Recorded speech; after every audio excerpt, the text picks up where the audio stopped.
बिस्मिल्लाहिर्रहमानिर्रहीम। अस्सलाम वालेकुम, welcome back to my channel. कैसे हैं आप सब लोग? उम्मीद करती हूँ कि आप सब एकदम खैरियत से होंगे। आज जो वीडियो मैं आप लोगों के साथ शेयर करने जा रही हूँ वो एक रेसिपी की वीडियो है और रेसिपी में मैंने बनाए चिकन कोफ्ता करी। चिकन के कोफ्ते बनाए हैं मैंने और एकदम सॉफ्ट अंदर से बने थे और बिल्कुल भी नहीं टूटे थे। एंड आप इनको स्टोर भी करके रख सकती हैं। इनकी टाइम लिमिट 12 मंथ्स भी हो सकती है, लेकिन नॉर्मल आप अगर ज़्यादा अच्छा रिज़ल्ट चाहते हैं तो आप इनको विदिन 6 मंथ्स के अंदर आप इन्हें यूज़ कर सकती हैं। 6 मंथ्स के लिए आप इन्हें अच्छे से स्टोर करके रख सकते हैं। तो इंतहाई अंदर से सॉफ्ट और टूटेंगे भी नहीं बिल्कुल, और टेस्ट एकदम रेस्टोरेंट स्टाइल जैसा आप बाहर खाना खाती हैं, बाहर कोफ्ता अगर आप ट्राई करती हैं तो एकदम वैसा ही टेस्ट होगा। तो रेसिपी बिल्कुल आसान है, बट आप लोगों को इंग्रेडिएंट्स को मद्देनज़र रखना होगा।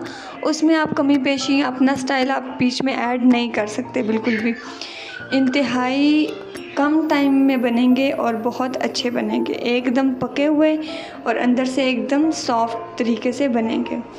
तो वीडियो स्टार्ट करने से पहले don't skip this video and hope you like this video. Kindly like, share, comment and don't forget to subscribe this channel with bell icon, ताकि आप कोई भी अपडेट मिस ना कर सकें। तो चिकन हमने ले लिया था, 1 kg चिकन था। उसके अलावा सब्ज़ मिर्चें और जिंजर गार्लिक का पेस्ट। उसके अलावा प्याज आपने इसमें क्या करना है, प्याज आपने एकदम मोटा साइज़ लेना है आपने प्याज़ों का। मीन्स कि आप कोशिश करें कि आप मिर्चों को और जिंजर गार्लिक को आप पहले ही ग्राइंड कर लें। उसके बाद आप जो है प्याज को ग्राइंड करें। प्याज को मोटा ग्राइंड होने दें और फिर निकाल लें। जब आप प्याज को निकाल लेंगे तब आपने चिकन को ग्राइंड करना। अच्छा, चिकन भी ना आपने बिल्कुल ही जो है वो नहीं करना, ज़्यादा ग्राइंड नहीं करना, बीच में थोड़ा थोड़ा लेसदार रहना चाहिए, मोटा मोटा चिकन थोड़ा रहना चाहिए। उसके अलावा ये मैंने मोटा मोटा जो है ग्राइंड कर लिया था अपना चिली का पेस्ट और जिंजर गार्लिक का पेस्ट। उसके बाद हमने चिकन ऐड कर दिया। आप चिकन देख सकते हैं बिल्कुल बारीक मैंने चॉप नहीं किया इसको ग्राइंडर के अंदर, इसको मोटा मोटा रखेंगे। उसके बाद ये आप देख सकते हैं, आपने गलती यहाँ पर हम लोग करते हैं कि हम लोग बिल्कुल ही ग्राइंड कर देते हैं, लेकिन हमने बिल्कुल भी ग्राइंड नहीं करना। हमने थोड़ा थोड़ा मोटा रखना है बीच में, क्या कर लेना है ताकि उसे चिपकने में वेजिटेबल्स हैं उसके अंदर। उसके बाद हमें जो है मिक्स कर लेना है, अच्छे से मिक्स करना है। प्लीज़ आप स्पैचुला की हेल्प मत लीजिएगा, आपने हाथ की मदद से जो है ना इसको सारा मिक्स करना है, तभी अच्छे से मिक्स होगा। इसमें मैंने ऐड कर दिया अकॉर्डिंग टू योर टेस्ट, आप अपना सॉल्ट ऐड कर सकते हैं। अगर आप नॉर्मल खाते हैं तो आप 1 टेबलस्पून काफ़ी है सॉल्ट। उसके अलावा मैंने रेड चिली फ्लेक्स ऐड की 1.5 टेबलस्पून, और इसके बाद मैं ऐड करूँगी इसमें रेड चिली पाउडर 1/2 टीस्पून। और इसके अलावा जो है ये स्पाइसेस जो हैं आप अपने टेस्ट के अकॉर्डिंग रख सकते हैं, कुछ ज़्यादा स्पाइसी खाते हैं कुछ नॉर्मल। और इसके बाद मैंने गरम मसाला ऐड कर दिया 1/2 टीस्पून, और उसके बाद कसूरी मेथी और कोरिएंडर जो है वो मैंने ग्राइंड करके वो ऐड कर दिया। अब गरम मसाला बिल्कुल इसमें खुशबू लाएगा और टेस्ट भी लाएगा। हाथ की मदद से अच्छा सा आप इसको मिक्स करके रख लें। अब इस पॉइंट पे हमने क्या करना है, इसको जोड़ने के लिए हम चने का आटा इस्तेमाल करते हैं और या तो बेसन इस्तेमाल करते हैं, दोनों बिल्कुल अच्छे हैं। आप बेसन का भी इस्तेमाल कर सकते हैं और चने का आटा भी इस्तेमाल कर सकते हैं। तो 3 to 4 टेबलस्पून मैंने इसके अंदर ऐड किया है बेसन। मैंने बेसन का यूज़ किया है इसमें, और इस हाथ की मदद से इसको मैंने अच्छा सा हिला लिया। अब ये बेसन से क्या होगा कि आपका जो है ये पेस्ट बिल्कुल साथ जुड़ जाएगा, और आपने ज़्यादा भी ऐड नहीं करना ताकि उसका बेसन का ज़्यादा टेस्ट आ जाए या चने के आटे का ज़्यादा टेस्ट आ जाए। दोनों ही बहुत सही हैं। अगर आप चने का आटा इस्तेमाल करें उसमें भी फ्लेवर इंक्रीज़ होता है, आप वो भी ऐड कर सकते हैं। उसके बाद मैंने बना दिए कोफ्ते। अब इसको ना आपने मीडियम साइज़ का रखना है। कुछ होते हैं वो बहुत बड़े रख देते हैं, कुछ होते हैं वो बहुत छोटे हो जाते हैं। मीडियम साइज़ के आप कोफ्ते बनाएं, ये साइज़ है कोफ्तों का जो रियल साइज़ होता है, ठीक है। उसके बाद आप जब इन्हें फ्राई करेंगे तो आप इन्हें स्टोर भी करके रख सकते हैं। और आप देख सकते हैं कि बिल्कुल भी ये टूट नहीं रहे हैं, इनमें दरारें नहीं आ रही हैं बिल्कुल भी। तो अच्छा सा अगर हमारा बैटर बना होगा तो हमें रिज़ल्ट भी उतना ही अच्छा मिलता है।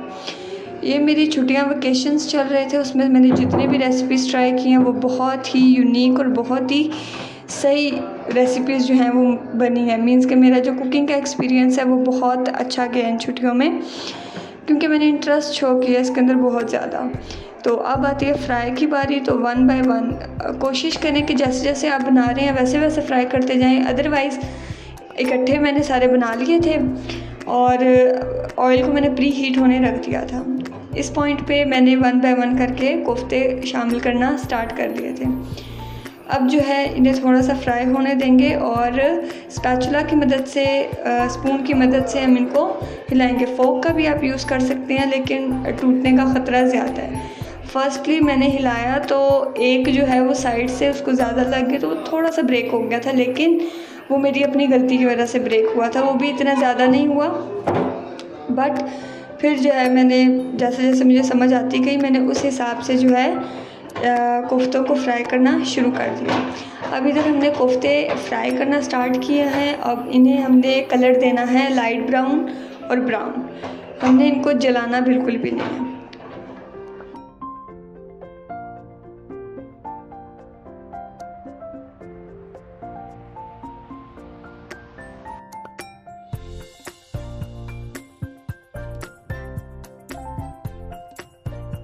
देख सकते हैं कोफ्तों का कलर, लेकिन मुझे इस पॉइंट पे लगा, जो मेरा फर्स्ट मैंने इंक्लूड किया था, तो मुझे लगा कि ये कलर इससे थोड़ा डार्क चाहिए मुझे। वो भी सही था, लेकिन फिर मुझे डार्क कलर चाहिए और हाथ से डालने के बजाय फिर मैंने स्पून का यूज़ किया। ठीक है, इसे भी बहुत मीन्स के स्पून से ही ऐड कीजिएगा, हाथ जल भी सकता है। अच्छा, इसके अलावा आप देख सकते हैं जो फ्राई किए हुए हैं वो कोफ्ते, वो बाहर से एकदम कुक्ड हैं और जब उनको टेस्ट किया फ्राई करने के बाद वो अंदर से बिल्कुल कुक्ड थे, मीन्स के पके हुए थे। अब आपने करी बनानी है तो आप कोशिश कीजिएगा कि वो फुल कुक्ड ना हो, मीन्स के 90% 95% वो कुक्ड हो और जो 5% और 10% जो रिमेनिंग होगा वो आपका करी बनाते वक्त बीच में जो कलर था वो एकदम बेस्ट था कोफ्तों को वापस निकाल लेने का। और उसके बाद जो है मैंने जितने भी बनाए थे मैंने एक ही टाइम में फ्राई कर लिए कि अगर मुझे स्टोर करने हो तो मैं इजीली स्टोर भी कर सकूं। कच्चे मैंने स्टोर नहीं किए, मैंने फ्राई करके स्टोर कर लिए। कच्चे भी स्टोर कर लेते हैं, लेकिन ये वाले जो है वो कच्चे स्टोर नहीं किए क्योंकि बीच में प्याज भी था और वो जो प्याज था वो भी कुक्ड नहीं था, तो वो स्मेल सी हो जाती है। अब कोफ्ते जो हैं वो हमारे सारे फ्राई हो चुके हैं। अब आप जितने चाहें आप स्टोर भी कर सकते हैं और पका भी सकते हैं। उसके बाद अब आ जाती है करी के लिए उसी ऑयल में जो रिमेनिंग ऑयल था उसमें मैंने अनियन डाल के उनको लाइट ब्राउन सा कर लिया था, गोल्डन ब्राउन सा। उसके बाद मैंने उसके अंदर ऐड कर दिया जिंजर गार्लिक का पेस्ट और उसको आपने ना जेंटली जो है वो हिलाना है, कुक करना है, अच्छे से भूनना है। प्याज का जो कलर होगा वही आपकी रेसिपी का कलर होगा, तो कोशिश कीजिएगा कि प्याज का कलर आप सही निकालें, जलाएं ना उसको, वरना आपका सारा जो है आपकी हांडी होती है, जो करी होती है, वो सारी उसका कलर ख़राब हो जाता है, फिर वो दिखने में इतनी सही नहीं लगती है। अच्छा, उसके बाद जो है हमने ऐड कर दिए टमाटो स्लाइसेस में कटे हुए थे और आप लोग भी इस तरह कट कीजिएगा या मोटे भी रख लीजिएगा, कोई इशू नहीं, क्योंकि बाद में जो है ये पेस्ट ग्राइंड हुआ वही अच्छा लगता है। वो करी में प्याज टमाटर तैर रहे हों वो एक अच्छा लुक नहीं देती हैं और खाने में भी सही नहीं लगता, इसलिए अच्छा सा आप उसको करी का पेस्ट बनाएं। अब उसके बाद उसमें स्पाइसेस ऐड करें।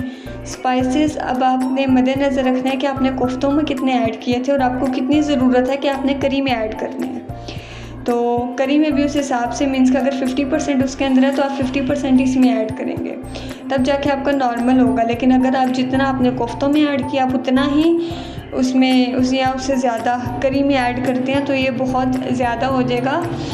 तो इसलिए क्योंकि हर घर में ब्लड प्रेशर या शुगर के मरीज़ होते हैं घर में, तो नॉर्मल जो स्पाइसेस होते हैं वही सही लगने के लिए चीज़ें रखें। इनको अच्छे से ऑयल में आपने फ्राई करना है ताकि कच्चापन, प्याज का कच्चापन, टमाटर का कच्चापन और उसके अलावा जो है जिंजर गार्लिक का कच्चापन वो अच्छे से ख़त्म हो जाए और टमाटर ऐसे हो जाए कि अगर आप स्पून से मैश करो तो वो अच्छे से मैश हो, तब आपने दूसरे स्पाइसेस ऐड करने हैं उसमें। टमाटर कच्चे कच्चे हों तो उसमें आप स्पाइसेस मत ऐड कीजिएगा अगर आप बेहतर रिजल्ट चाहते हैं तो।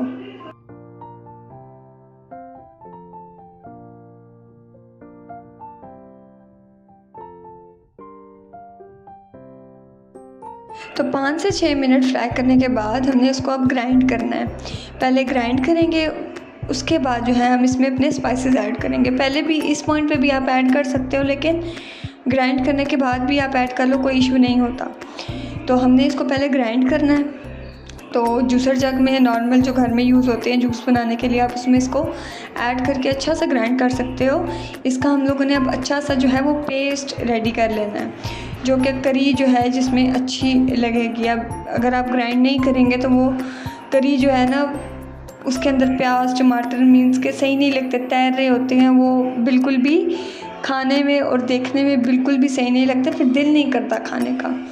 तो करी ऐसी हो कि मीन्स के टेस्ट आए, लेकिन जो है ना नज़र ना आए चीज़ें, जैसे प्याज टमाटर होते हैं। कुछ लोग खाते होंगे, बट पर्सनली मैं, अगर मुझे भी ये चीज़ें नज़र आ जाए सालन में, तो हमारे घर वाले खाना नहीं पसंद करते। तो इसको मैंने जग में निकाल लिया। पहले हमने छानना है, उसके बाद हमने जूसर में ऐड करना है। ऑयल समेत आप प्लीज़ ग्राइंड मत कीजिएगा।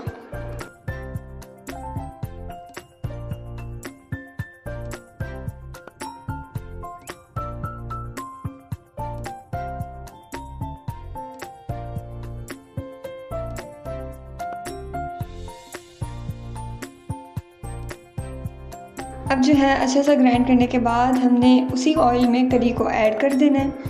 और अब आप देख सकते हैं कि करी जो है अब कैसी हमारी बनेगी, थिक सी बनेगी और टेस्टी भी बहुत होगी। फ्लेवर इसमें सारे आ जाए। प्याज का अगेन कह रही हूँ, बहुत ध्यान रखिएगा। अगर आप ज़्यादा डार्क कर देते हैं या जला देते हैं उसको, तो आपकी करी में जो है वो जला जला सा टेस्ट आएगा, जो कि बिल्कुल भी प्लेजेंट नहीं लगेगा खाने के अंदर। उसके बाद red chilli flakes, red chilli powder, turmeric powder हमने ऐड कर देना। अब नॉर्मल जो है, अगर नॉर्मल आप स्पाइसेस खाते हैं तो हाफ़ टी स्पून आपने ऐड करनी है chilli flakes, half teaspoon आपने ऐड करनी है रेड चिली पाउडर, और हाफ़ टी स्पून ही ऐड करेंगे हम टर्मरिक पाउडर। टर्मरिक जो है वो जायके के लिए और कलर के लिए बहुत अच्छी होती है, तो प्लीज़ आप उसको हल्दी को आप स्किप नहीं कर सकते, क्योंकि उसी का कलर होता है। और यहाँ पर हमने ऐड कर देना है कोफ्ता करी मसाला, और ये भी हमने ज़्यादा या पूरा ऐड नहीं किया, हमने ये भी 2 टेबलस्पून हमने इसमें ऐड किया। ज़्यादा ऐड मत कीजिएगा, फिर वो बहुत ही ज़्यादा स्पाइसी हो जाता है। तो इसको हमने अच्छा सा जो है ना हिलाना है, भूनना है इसको अच्छा सा, कि ऑयल और करी जो है वो अलहदा हो जाए। देख सकते हैं कि ऑयल करी के ऊपर आ गया था, और 1 बाय 1 करके हम इसको इसमें जो है, जो हमने कोफ्ते फ्राई किए थे, हम इसमें ऐड कर देंगे। अब ऐड करने के बाद हमने थोड़ा सा इसको हिलाना है, और तकरीबन थोड़ा सा जो है पानी डाल के हमने इसको ढक देना है, क्योंकि करी जो है हमारी एकदम थिक है और कोफ्ते भी हमारे 95% जो है वो कुकड है। अब 5% जो कुक होंगे वो पानी उसके लिए ऐड करना उसके अंदर ज़रूरी है। अगर पानी ऐड नहीं करेंगे तो करी ज़्यादा खुश्क हो जाएगी और फिर वो सही से करी नहीं बनेगी, ठीक है, एकदम खुश्क सा बन जाएगा। तो इसलिए हम इसके अंदर थोड़ा सा हम पानी ऐड करेंगे, और पानी ऐड करके इसको ढक के रख देंगे। ढक के आपने उसको 10-15 मिनट आपने इसको पकाना है दम में, और फिर अच्छे से जो है रेडी हो जाएंगे, क्योंकि जो कोफ्ते हैं वो भी अच्छे से फ्राई हो चुके हैं, उनके अंदर जो भी पानी वगैरह था वो निकल आया। अब आप देख सकते हैं 10-15 मिनट जो है अभी इनको बॉईल आ रहा है, अभी सही से बॉईल नहीं आया, और 10 से 15 मिनट रखने के बाद हमारे जो कोफ्ते हैं, करी है बिल्कुल सही रेडी हो चुकी थी, थिक थी करी एकदम। अब उसके ऊपर हमने गार्निशिंग करनी है, हमने कोरिएंडर की गार्निशिंग की है उसके ऊपर, और उसको हिलाया है, और हमने फिर 2 से 3 मिनट बल्कि 5 मिनट हमने उसको छोड़ देना वापस, क्योंकि जो धनिया का फ्लेवर है वो भी उसके अंदर आ जाए, शामिल हो जाए उसके अंदर भी। तो हम इसको फिर से जो है हमने इसको ढक के रख देना है, और तकरीबन 5 मिनट के बाद हमने बस सर्व करना और खाना। आप देख सकते हैं किस तरह थिक उसकी करी बनी है, और कोफ्ते भी एकदम कह लें कि बहुत टेस्टी बने थे। तो आप लोग भी घर पे ज़रूर तैयार कीजिएगा। और फीडबैक भी लाजमी दीजिएगा। Hope you like this video. Kindly like, share, comment and don't forget to subscribe this channel with bell icon, ताकि आप कोई भी आने वाली अपडेट मिस ना कर सकें। मिलेंगे इंशाल्लाह नेक्स्ट वीडियो नेक्स्ट रेसिपी के साथ। तो तब तक के लिए दें इजाज़त। अल्लाह हाफ़िज़।